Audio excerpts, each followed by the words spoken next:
Before we start this episode today, I want to invite you to take a moment to slow down and breathe. If you're not driving, close your eyes. Let's just take a few breaths here.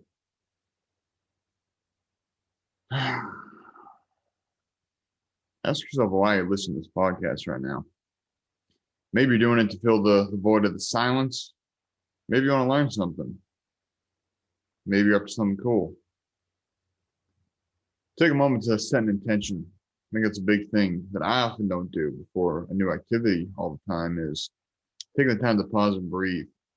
So often one activity to the next just becomes a whole merge of a day, and all of a sudden the whole day goes by without us giving ourselves permission and the opportunity to slow down and breathe. So the topic of today, now that we're nice and grounded here, is being the black sheep. Now, what does that mean? There's the analogy of, the most sheep are, got the white wool on them. And then occasionally there's one black sheep in the mix that stands out like a sore thumb, doesn't fit in, feels out of place. So many of us I know have been having a lot of conversations recently of people, feeling like the black sheep of their family, feeling like the black sheep of their friends, standing out, being different, thinking different, especially in the current age we're living in, that, thinking against the mainstream is scary for a lot of us. It can be dangerous for a lot of us, and it can come with a lot of conflict. So I just want to share a little bit about my story, a little bit about my perspective of being the black sheep from my own, circle, both friends and family growing up. So kind of coming back to, my early years, was always not the most confident person, cared too much about what other people thought, tended to opt to the quiet side as to not say something stupid, as to not be judged. And somewhere around junior year of high school, I think definitely a big part of it is that, physically, my awkward phase was starting to come out. So I feel like I'd look in the mirror and be like, oh, all right, you're actually kind of a decent looking dude now. You're not this awkward dude with braces and big lips and fucking, whatever else I used to say about myself. Came to a point of acceptance. Also started to get better at sports, so that built up my confidence. But, it was right at the end of my sophomore year of high school. It was the first time I smoked weed. And, I remember doing it. We were at my buddy's house.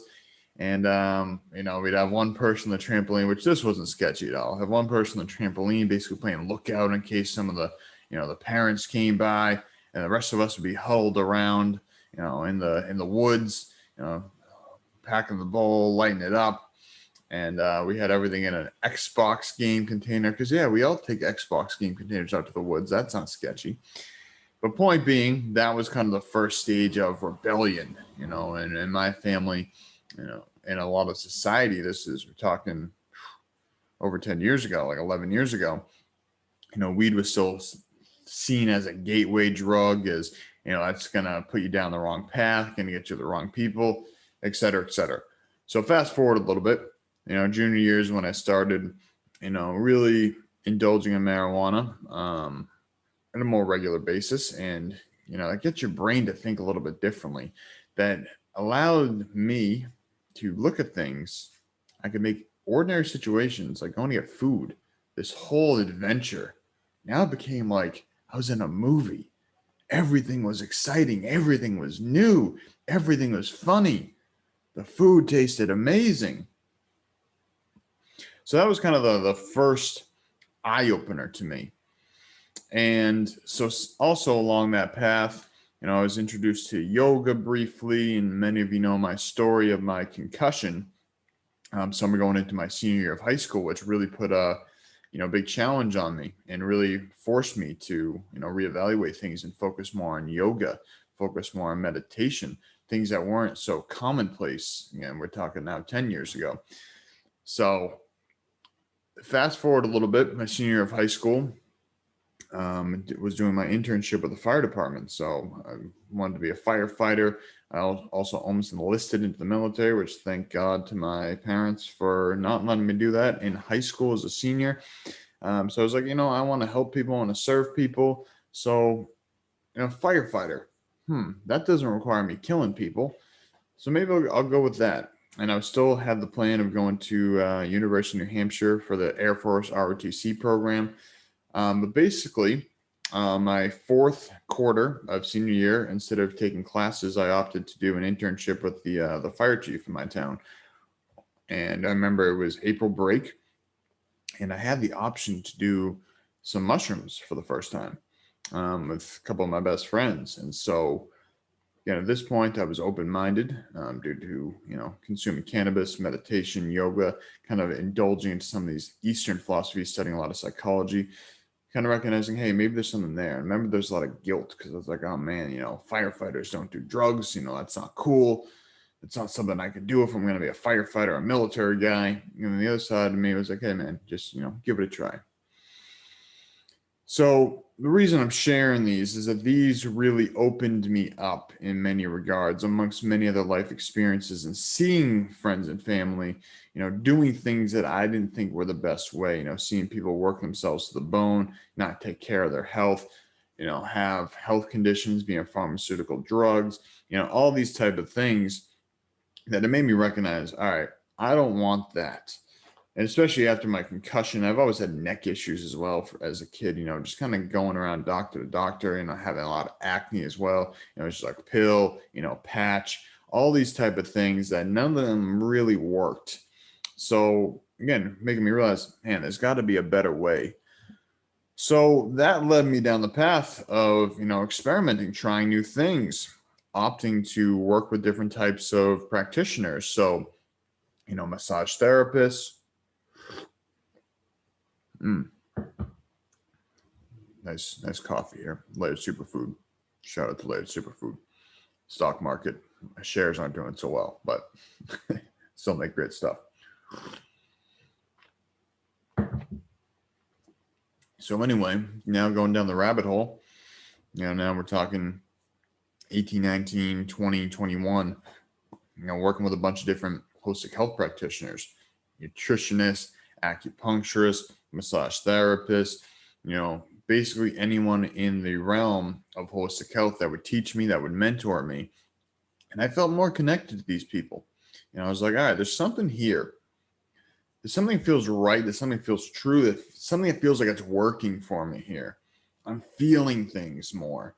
We so often numb ourselves in our daily society. Again, what are, pharmaceuticals doing? They're numbing the symptoms or taking away the symptoms so we don't feel the pain, feel the discomfort. But at the end of the day, the pain and discomfort is exactly the stimulus that allows us to change. If we don't have pain, what are we going to do? Why would we change our lifestyle? Why would we improve our health if we can just take a pill and the pain goes away? But that's just suppression. That's just stuffing shit into a closet that's already full. So trying to, find the balance of working in these holistic health principles while still, like I said, caring what people thought, despite the fact, and this is a realization I really accepted very recently, as in the past couple of weeks, that despite the fact that I had this persona of not giving a fuck about what anybody thought, deep down I really did care, and that's okay. That's really what I've come to accept, is that it's a balance.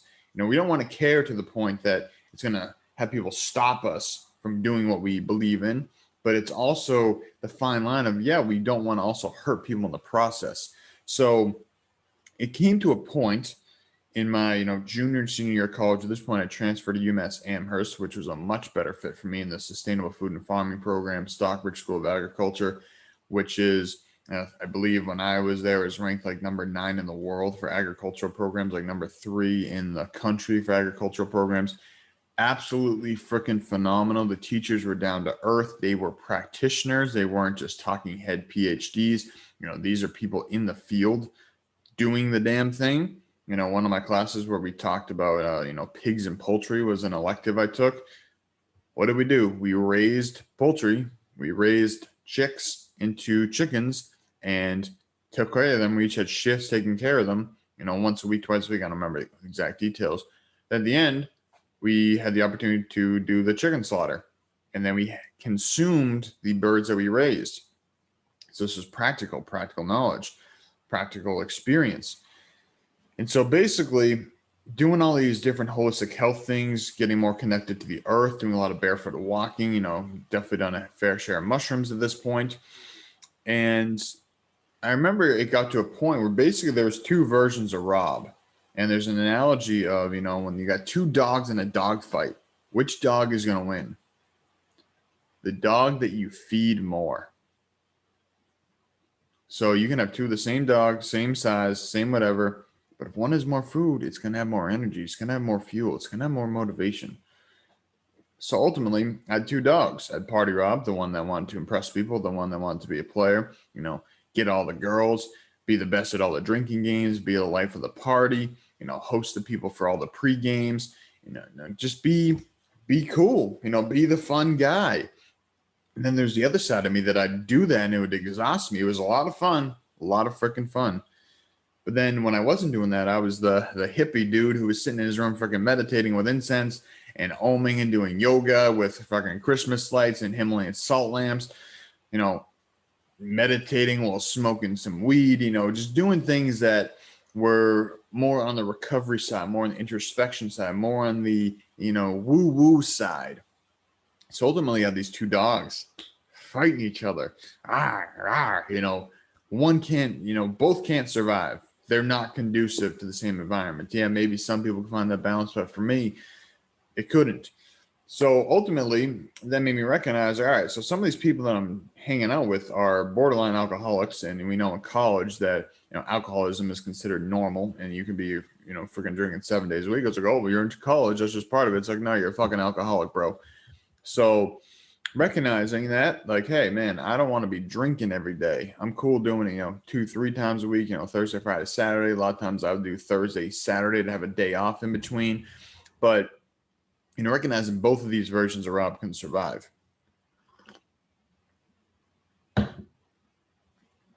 So came to a point, fast forward a few years, that ultimately Party Rob started to dissipate.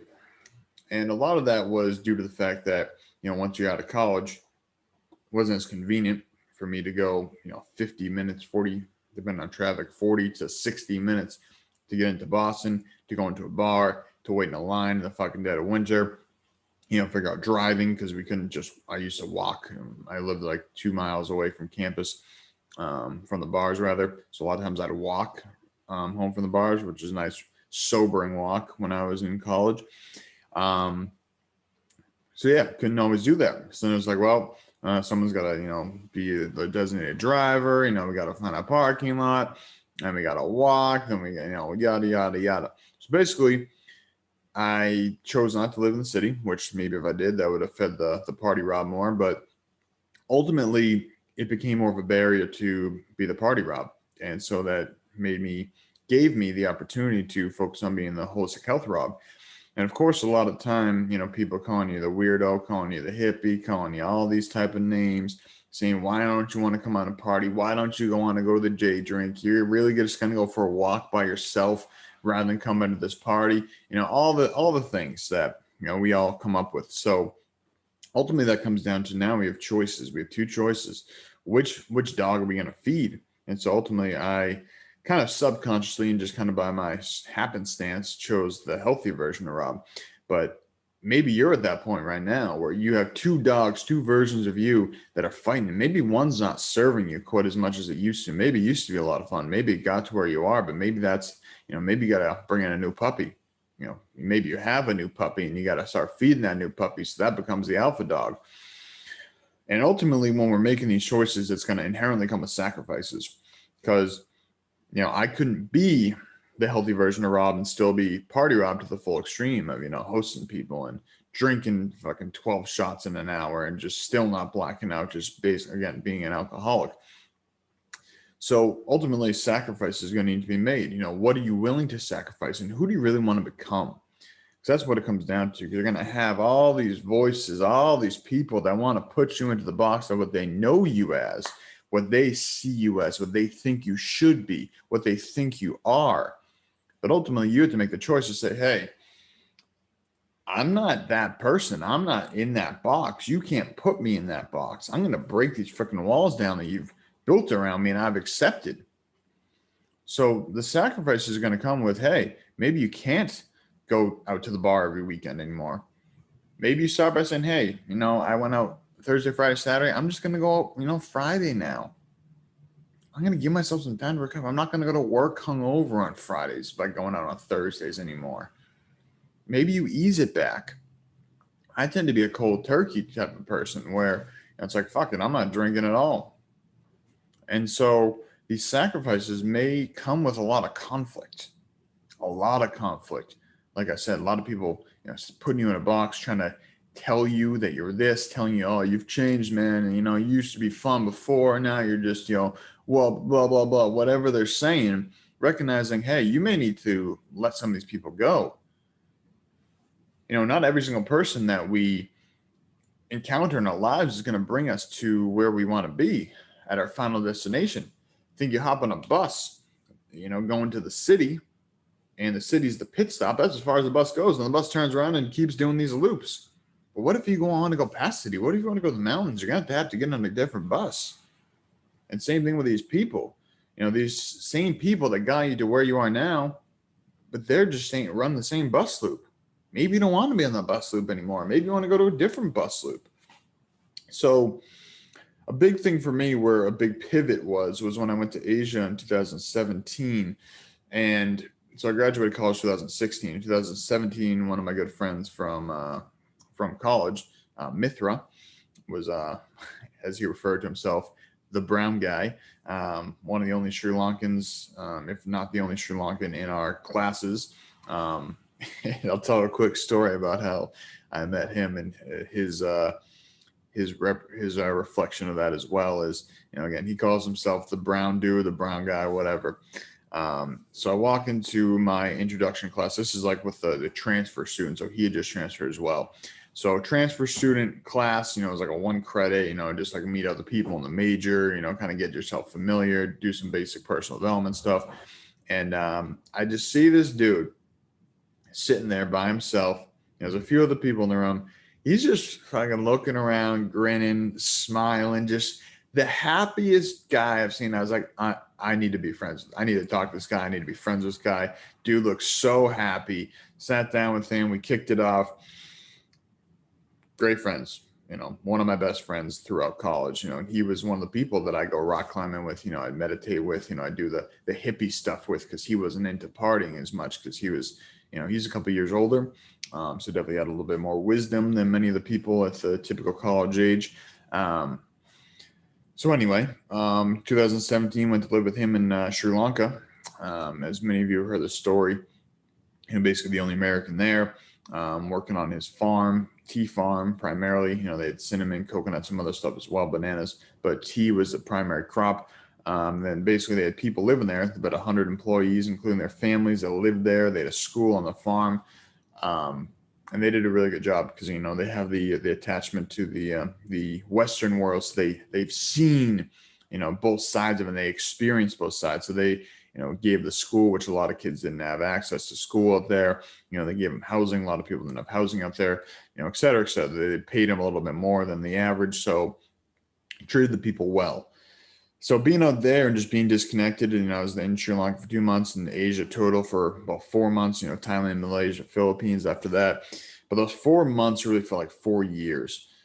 And that was the first time, I really wasn't consuming alcohol, wasn't consuming weed, any sort of mushrooms, wasn't having sex. That was a big thing, just basically kind of stripping away all these things that I kind of had built up addictions and attachments to throughout the past few years of being in college, which, many of us do. Alcohol, sex, that's kind of like the normal things that, we're striving for, partying and sex, drugs, and rock and roll. So, that kind of was the beginning of my wandering phase, which is, I think, after we have the 2 dogs, we have to make some choices. There's some sacrifices. Then it's kind of like we're on our own because we've let go of some of the things that didn't serve us before. And now we're kind of wandering around being like, all right, well, there's some cool stuff. I want to go explore. Now that I've kind of let go of some of my shackles, I'm going to go explore. So for me, that was going to Asia. And I remember coming back from Asia and having a really hard time transitioning. I'll never forget, I've shared the story before, when I landed This is after like 38 hours straight of travel, and landed in JFK Airport in New York. And first time I heard massive amounts of English and, many months. First time, seeing people that aren't, of the Asian slash, Indian ethnicity, and just hearing everybody complaining. And that was the first thing, just like really just being overwhelmed, like, holy shit, everybody's complaining about everything. Oh, my flight's 20 minutes late. Oh, I can't believe they didn't have this flavor at Starbucks. Just stupid shit. And I remember being like, I just came from a place where people could barely put food on the table. They didn't have shoes. And, a lot of people like myself love the fact that you didn't have to wear shoes. A lot of people there are living in a room this size with a family of 6. And these people are complaining about their fucking Starbucks order. These people are complaining about the fact their plane is 20 minutes late. So that was a big realization of, whoa, this is going to be a lot more difficult to transition back than I thought. And I had become numb to all this complaining and all this negativity that was always there and I was always experiencing, but it wasn't until I had the opposite side of the spectrum to, be involved in that and so heavily, deep into that culture for so long, and then coming back and seeing the contrast and be like, whoa, gonna be tough. So, I started hanging out with some of my old friends again and being like, oh man, like, this is just not right. This is not who I want to be around anymore. Like, it's not serving me. And so I remember I was trying to figure out, like, what the fuck am I gonna do for a job? Because I basically blew all my money in Asia, and it was tough. And then I remember one of my buddies from college, she was like, yo, I just bought, I think it was like 100, I don't know if it was 100 acres, it was like 20 something acres or something in Western Mass. And he's like, yo, I got a little cabin in the woods. There's no running water. There's no electricity yet. We'll get that stuff up there for you. There's no bathroom. But I'd like to pay you, we're going to grow some weed. It's going to be a wheat farm under the table, all this type of stuff, work your own hours, live there. And I was like, done. Let's do it. Ended up going out there for just a few months. Didn't last very long. I think it was like 8 weeks. So not even a few months, a couple of months. And I remember first few weeks were awesome. Had the opportunity to read a lot, journal a lot, write a lot, explore my own mind, see what, thoughts would come up when I was solo for so long. Shit in the woods gets old pretty quickly when it rains and you're digging holes and the whole nine. Don't see people for fucking days straight. There's no Wi-Fi. That was tough. Had to kind of base it off of LTE, or I don't know, from 3G, 4G, whatever the hell the service was back in 2017. So long story short, had a pretty scary experience there that I remember really woke me up, and I had popped a couple of ribs out of place while I was working, which wasn't the first time I'd done that, but prior I just go to my massage therapist, you pop them back in. But I remember taking a really strong edible by accident. And this is a story I don't know if I've told many people. So basically, this girl that I was, kind of hooking up with before I left, she had some edibles. She's like, oh, my mom made these. She said they're really strong, so, just be careful. I'd probably break them in half. And so I broke them in half and took one half a few days prior. And, not that much happened. I was like, these are not really that strong. So I took the other half, and what I believe happened is that the THC was in that other half. So basically, I was the highest I've ever been, alone in the woods. And, I remember having, a little shortness of breath. And then, of course, I'm getting in my own head. And I'm thinking, like, yo, am I internally bleeding right now? Like, I'm just getting really fucking high, having trouble breathing. There's a lot of pressure in my abdomen, like it's tight and sore. And I'm like, did I fucking puncture an organ with my ribs out of place right now? Like, am I bleeding to death? And I remember getting really scared. I tried to call my buddy whose place I was staying at, because he lived, I think it was like 30 minutes away, being like, yo, like, I might need some help. And I remember going to call him, and there's no service. And the service at the farm kind of came in and out. And I remember actually going, like, I need to call 911, and actually like going to call 911 and see no service and being like, holy shit, am I going to fucking die here? So I remember just laying down my bed, focusing on my breathing, and yeah, being like, wow, is this it? And just kind of running. Like, then I was like, all right, I just got to reflect my entire life. And this was a really crazy experience. I just remember laying there crying and breathing and, just running through my whole life. Just, a lot of gratitude for all that happened. And then I'm deciding I'm not fucking dying here. There's a lot more I want to do in this world. So I really believe a lot of that was in my head. I was definitely experiencing some physical pain, but when you're fucking high as shit off an edible and I'm alone in the woods and trying to call for help and can't call for help, and yeah, that was a scary moment.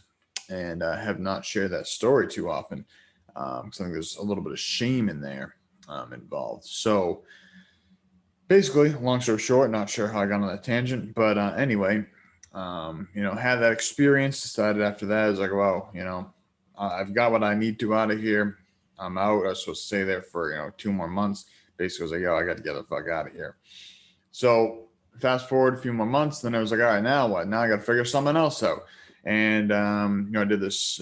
Basically, long story short, ended up moving to LA with a startup company in the medical device industry very quickly, very short notice. So I met them at a trade show that someone, asked if I could help them out. Actually, I had a friend who was in town doing this thing.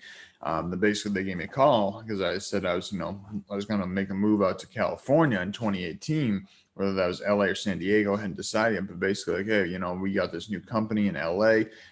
We really liked your energy, what you had to share at the trade show. You worked with us, so we'd love to have you. So basically, gave me like 2 weeks notice of, hey, we'll give you $1,000 moving bonus. Which at that point, I would have fucking done anything for $1,000. So moved out, on my sister's birthday. I remember that December 28th of 2017. Got out there and sometime in January, and yeah, learned a lot during that experience. And again, that was kind of the phase of, I got to wear a suit all the time, got to travel the country, go to all these different trade shows, talk to a lot of top doctors in the world of preventative medicine, and really, really learned a lot about not only business, but health and entrepreneurship, startup companies. Ultimately, the company did not quite go. There's a little bit of corruption going on in the company when there's 11 people, 4 owners, and 2 of the owners doing some shady shit. Yeah, that company's not going to go so well in the long run. So all these experience, and then eventually coming back 2018, starting my own business, working at the school, leading the after school program for kids for a bit over a year before COVID happened. And now basically since March 2020, I've been 100% into my own business, which has been a blessing in disguise. But along the way, of wandering, there's been a lot of confusion, a lot of doubt, a lot of questioning of myself, questioning, should I go back and get a job? Is this the right thing for me to do? Just those self-doubt thoughts. I know there's a lot of people out there, which is kind of this is my main message for everybody listening. So I'm hearing a lot of people doubting, am I on the right path? Am I crazy? Is this the right thing to do? Should I be doing X, Y, and Z? Whatever you're feeling right now, recognize that life is not linear. I think we like to think, life is linear because we've been painted this picture. You go to school, you go to college, you get a job for 40 years, then you retire. And that's it. It's linear. But we don't talk about the ups and downs, the loop-de-loops, the freaking corkscrews, the highs and lows that come with this. So my invitation to you is to recognize if you're feeling confusion, you're feeling doubt, you're questioning yourself, you're questioning your path, you're questioning if the people telling you that you're crazy, telling you that you're on the wrong path, that they're right. Just know that you're exactly in the right place and you're building up that mental resilience muscle. You're building up your mental fortitude. And the more you can say no to, the stronger you'll become. Someone says, let's say your goal is to become a yoga teacher. I don't know why that popped in, but let's use that. Goal is to become a yoga teacher. And you got, your classes. Today's Friday. Your class is tomorrow from 8 a.m. to 6 p.m. I don't know how long these things run for. And someone says, Friday night, hey, let's go party to our favorite bar. Let's go to the club. Got this party you can go to. And if you go, you're going to be hungover. You're going to be exhausted. You're going to be wiped for your yoga class. And your yoga class is your main goal. You can do that. You can do both. But you may need to say no. Again, come back to sacrifices. And they may question you. They may doubt you. They may say, oh, it used to be fun, used to be whatever. Point being, if you're feeling all over the place right now, like nothing's working, the freaking sky is falling, you don't know what the fuck is going on, just know that you're on the right path. is really what it comes down to, is that no matter what, it may feel like you just got a lot of broken pieces everywhere and you're trying to figure out how the hell to put this puzzle together. None of the pieces are clicking. You got all these things you like: nutrition, you like movement, you like being around people, but you don't know how to make it all to come together. And then one time you'll have one experience and it clicks. And maybe not all the pieces, but maybe you click two pieces together. Maybe there's 100 pieces on your puzzle and now you just click two of them together. And it's like, whoa, I just clicked two pieces together. What if with my yoga, I also offer, some nutrition advice? What if that's me? I'm the nutrition and yoga person. Whatever it is, some experience you'll have may help you click these together. But recognize that, the way I like to look at it is we have to unlearn. So we have to break off all of our armor first. We can't just keep piling shit in, like I mentioned before. If we just keep piling shit in, suppressing things, eventually we're just going to be a garbage disposal. It's overclogged. Now it's oozing out the top, and that could result in acne. That could result in anger. Many different things. Point being, we have to unlearn before we can really learn to become the best version of ourselves. So this whole process of just kind of melting away the armor, melting away these metaphorical masks that we wear, that we use to impress people, to show up a certain way to impress the right person, or try to be cool, or try to be someone that we're not. Let all that shit go. Unlearn that. Disconnect from the people, the news that does not serve you, because maybe you don't believe it, but it's like, but everyone's doing this, that means it must be right. Follow your truth. Listen to your soul. You are a unique human being with your own unique experiences. What's true for you may be different for other people, and that's okay. That's beautiful. But we need to unlearn what we've been conditioned to create the space, to fill that space up with what truly serves us. So if you feel like you got a bunch of broken pieces, just recognize, hey, you had this one plate, it shattered as you unlearned it, and now you're putting it together and making a mosaic. You're making your own life story. And I really feel very, very recently that a lot of my pieces are coming together in this mosaic. I had a lot of little, I had the top right corner, the top left corner, a couple pieces in the middle together, but I didn't have the connection point. And now I feel like a lot of these little chunks of collective puzzle pieces I'm finding the connection of these connections. That's a really cool place to be.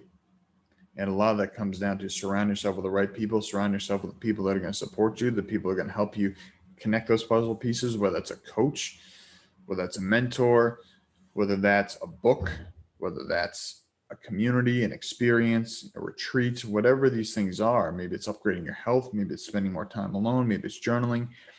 Whatever these tools are, I really want to challenge you to build up your toolbox and use the tools when they're appropriate. Not every tool is going to be appropriate for every situation. You can be a master of the hammer, but if you got a screw, not going to be the best tool. So build up your toolbox, surround yourself with the right people, people that build you up, people that you want to be more like, people that support you, not break you down, not people that say, hey, you're crazy, hey, you should be doing this, people that accept you for who you are and want to help you get to whatever you want to be. So what that may look like, if you're local to Boston, Massachusetts, Ice and Iron, we have wellness workshops, usually about once a month, about half-day retreat, like 11 a.m. to 2:30. Life-changing experience for a lot of people, and I don't say that lightly. People say that, at least one person says that every time they come. Changed my life, whatever that reason is. First time I've been around like-minded people in this intimate of a setting before. First time I've felt my body in so long that I've been able to just sit with myself. So if you're in Boston, love to have you come by. If you want to join for some retreats, maybe you are looking to have more of an extended stay, 3, 4, 5 nights, whatever the retreat is, give me a holler. We got some retreats coming through. If you're looking for community and you're not local to Boston, we have our Purium Superfoods business, which really is, it's a network marketing business with organic superfoods, company that's going plastic free. All those things are great. But really what it is, it's a group coaching program, essentially what it is for personal development, business development, and health. It's everything under one roof. And that's really something I've come to accept recently, is how amazing it is that I get to be connected with these like-minded people and support all these like-minded people and be supported by like-minded people. I get to coach in a group setting and be coached by very successful, healthy, happy people. So that's an option. And the other one is, if you're a man, I have my Return to Your Roots 12-week coaching program, which is newly remodeled, and I'm incredibly excited for that. So if you're feeling lost, you feel like you don't have a purpose right now, you want some help and clarity, some guidance to help you get there. My goal isn't to, be like, you have to do this and you have to do that. My goal is to be like a brother, like the older brother I wish I had. I wish I had an older brother fucking tell me, oh, you're being an idiot here, in a kinder way at times. But sometimes we need that tough love and be like, yo, I did this. Probably not the best path. It's probably a much quicker shortcut. Basically my life experiences over the past 11 years of wandering, kind of saving you some of that wandering time, saving you some of the confusion, some of that doubt. So the main intention of the Return to Your Roots is basically get back to the basics, return to your roots, focus on the 6 foundation principles and moving, thinking, breathing, nutrition, hydration, sleep, and really optimizing, mastering those areas. And also, focus on growing ourselves, obviously, but also learn to grow our own food. So I think that, being self-sufficient, and that could just be a pot in your window. It could be something simple, maybe you got a couple herbs in your windowsill. But whatever it is, whatever your goals are, if you're a man looking to improve the quality of your life, looking to master the basics, return to your roots, let go, unlearn all the garbage, and fill that space with some more, supportive messages, with having a little bit of accountability for myself. Love to chat with you about that as well. So as always, I appreciate the support. Again, if you're looking to be surrounded by like-minded people, you got a lot of options. Ice and Iron locally, retreats, Purium, group coaching, one-on-one, men's coaching. Give me a holler. My direct messages are always open. You can find me on Instagram at Whole Health Connections, all one word. And let's just keep growing. I know how challenging it can be to be feeling like you're the only one, feel like you're the black sheep, feel like no one can relate. So let's get you where you need to be with the right group of people that are on a similar mission, that are growing ourselves, and doing the best we can with what we got. So thank you for listening. If you like this, please hit the like button. If you're watching this on YouTube, please share this. Please leave a rating on the podcast. Sharing this is the best thing we can do, because I know a lot of people I'm going to send this specific episode to, because I know that they could really benefit from hearing this message. So if you know of anybody that could benefit from this, please send this their way. Would really appreciate the support. Like I said, sharing this is the best way. You can also check out the organic superfoods I work with on my website, wholehealthconnects.com. Go to the superfoods and tools tab. See the red light therapy, see the Purium health products, mushroom revival, bioptimizers, Aries Tech. A lot of cool stuff that I use on a regular basis, and I wouldn't be sharing if I didn't use it. That's why I really narrowed it down to a few, because I don't share anything that I don't use myself. So thank you for the support. Love you. Let's keep it going, keep it growing and flowing. Have the best day ever. Peace.